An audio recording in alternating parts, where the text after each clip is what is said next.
ونصلي ونسلم على رسوله الكريم أما بعد فأعوذ بالله من الشيطان الرجيم بسم الله الرحمن الرحيم ومن أحسن قولا ممن دعا إلى الله صدق الله مولانا العظيم وبلغنا رسوله النبي الكريم الأمين ونحن على ذلك لمن الشاهدين والشاكرين والحمد لله رب العالمين رب اشرح لي صدري ويسر لي أمري واحلل عقدة من لساني يفقهوا قولي اللهم أرنا الحق حقا وارزقنا اتباعه وَأَرِنَا الْبَاطِلَ بَاطِلًا وَارْزُقْنَا اجْتِنَابَهُ اللهم أرنا الأشياء كما هي إن الله وملائكته يصلون على النبي يا أيها الذين آمنوا صلوا عليه وسلموا تسليما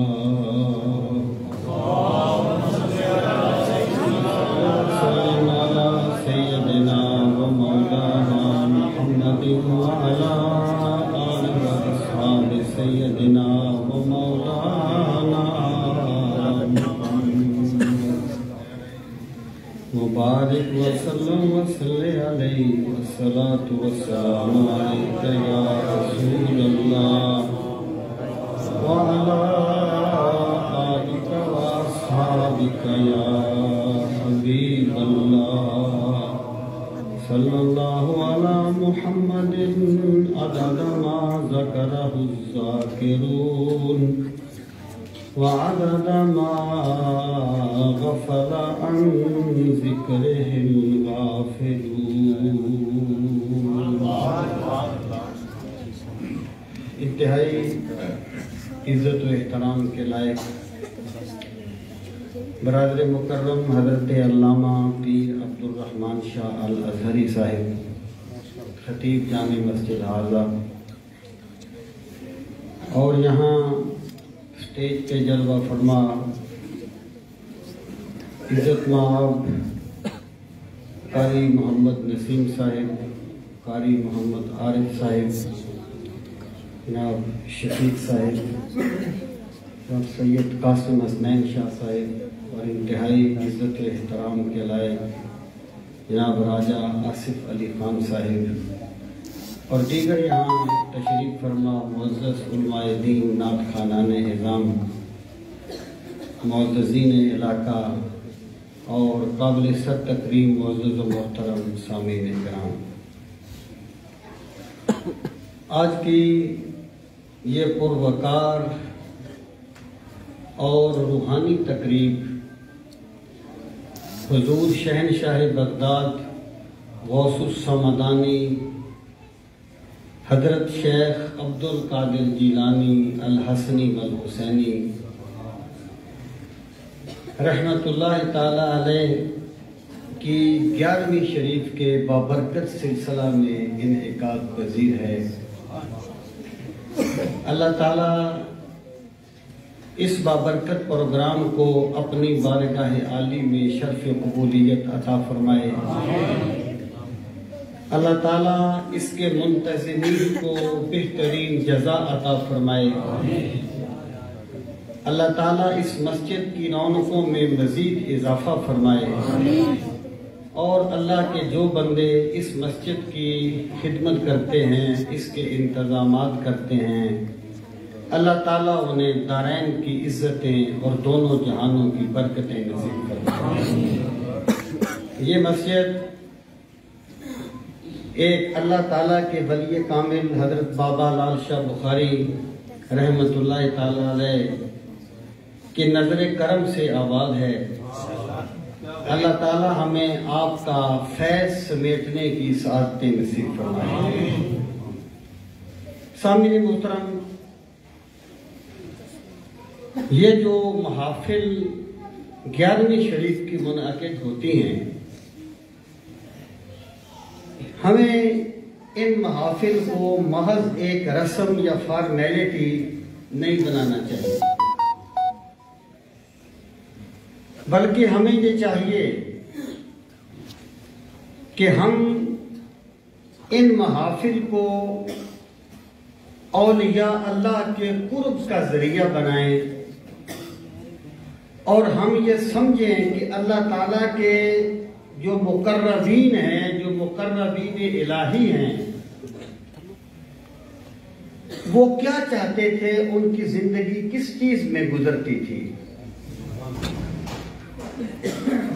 دیکھیں، تصوف جو ہے وہ کسی نے کہا تھا عشق کو اہل ہوس نے اس قدر رسوا کیا، عشق کو اہل ہوس نے اس قدر رسوا کیا، اب وفا کا نام لینے سے بھی گھبراتے ہیں لوگ۔ تصوف کے نام پہ ایسی ایسی ڈرامہ بازیاں کی گئیں، ایسا ایسا دین کا مذاق اڑایا گیا کہ تصوف کی حقیقت جو ہے اسے نظروں سے اوجھل کرنے کی پوری کوشش کی گئی۔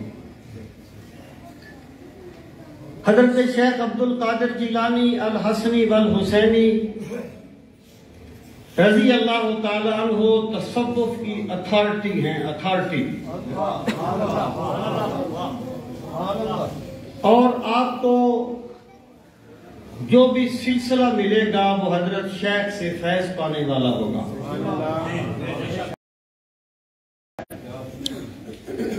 حضرت شیخ عبد القادر جیلانی رحمۃ اللہ تعالی علیہ نے یہ کب کہا تھا کہ تصوف رنگ برنگے کپڑے پہننے کا نام ہے؟ انہوں نے کب کہا تھا یہ گانے بجانے کا نام ہے؟ انہوں نے کب کہا تھا کہ تصوف میں احکام شرعیہ ساقط ہو جاتے ہیں؟ جو لوگ تصوف کے نام پہ غیر اسلامی چیزوں کو رواج دیتے ہیں وہ صوفی نہیں ہیں، وہ صوفیہ کے دشمن ہیں، وہ تصوف کے ساتھ دشمنی کرنے والے ہیں، وہ تصوف کے لیے ذلت اور رسوائی کا باعث ہے۔ یہ کتاب میں اس لیے کھول دیتا ہوں کہ صاحب کتاب کے الفاظ کی اپنی برکت ہوتی ہے، ورنہ یہ چیزیں الحمدللہ میں ویسے بھی بیان کر سکتا ہوں، لیکن میں اس لیے کتاب کو کھولتا ہوں کہ صاحب کتاب کا فیض شامل حال ہو جائے۔ میں یہ آپ کی ایک کتاب ہے، اس کا نام ہے سر الاسرار و مظہر الانوار یا مظہر الانوار فیما یحتاج الیہ الابرار، حضرت شیخ عبد القادر جیلانی رحمۃ اللہ تعالی علیہ۔ اس کا الفصل الثالث والعشرون یعنی 36واں خطبہ ہے جو میں آپ کی خدمت میں جس کا خلاصہ پیش کرنا چاہتا ہوں۔ اور جس طرح قرآن مجید کوئی ایسی کتاب نہیں ہے کہ آپ ایک سورت پڑھیں تو دوسری سورت پڑھتے ہوئے پہلی کے مفاہیم نظروں سے اوجھل ہو جائیں۔ قرآن کریم کا اسلوب یہ ہے اپنے بیسک تھیم کو ہر صفحے پہ قائم رکھتا ہے۔ اس طرح حقیقت تصوف کیا ہے؟ آپ حضرت شیخ کی کوئی کتاب اٹھا لیں، آپ کو پتہ چلے گا تصوف نیکی کے نام پہ دنیا کمانے کا نام نہیں ہے۔ تصوف جلب زر کا ذریعہ نہیں ہے۔ تصوف دل کو صاف کرنے کا نام ہے۔ دیکھیں اقبال نے کہا تھا حرم رسوا ہوا پیر حرم کی کم نگاہی سے۔ حرم رسوا ہوا پیر حرم کی کم نگاہی سے۔ اگر کچھ لوگوں نے کہا کہ جناب تصوف ایک متوازی دین ہے، انہوں نے ویسے نہیں کہہ دیا۔ ان کی غلطی کیا ہے؟ ان کی غلطی کہاں ہے؟ ان کی غلطی یہ ہے کہ وہ تصوف کو سمجھنے کے لیے ان لوگوں کا انتخاب کرتے ہیں جو تصوف کے نام پہ دبا ہیں۔ میں کہا کرتا ہوں ایک بندہ کسی بے عمل مسلمان کو دیکھے جو جھوٹ بولتا ہے، فراڈ کرتا ہے، رشوت لیتا ہے، اور پھر وہ یہ کہے کہ اسلام کہتا ہے جھوٹ بولا کرو، رشوت لیا کرو، بددیانتی کیا کرو، تو اس نے بنیادی غلطی کھائی ہے۔ اس کو چاہیے تھا اگر اس نے اسلام کو سمجھنا ہے تو یا قرآن و سنت کی طرف رجوع کرتا یا قرآن و سنت کی عملی صورت صحابہ و اہل بیت کی طرف رجوع کرتا۔ یہ راز کسی کو نہیں معلوم کہ مومن قاری نظر آتا ہے، حقیقت میں ہے قرآن۔